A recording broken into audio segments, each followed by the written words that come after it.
Ces images datent de fin avril.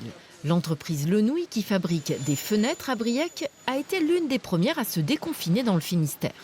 Une des premières aussi à communiquer sur les mesures sanitaires, température, gel, distanciation et masque. L'ambiance de travail semblait bonne chez Lenouille au moment de la reprise. Mais un mois plus tard, un employé asthmatique se fait licencier pour avoir ôté son masque.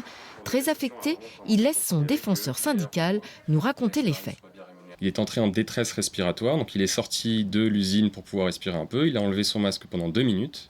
Il a été vu par un membre de la direction. Il a été convoqué à un entretien préalable à licenciement et il a été licencié. C'est 20 ans d'ancienneté et aucun casier disciplinaire et rien à reprocher à mon salarié.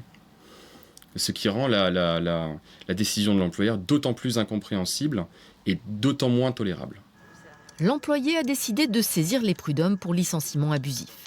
Des conflits au sujet de cette obligation du port du masque, il risque d'y en avoir d'autres si la situation actuelle perdure.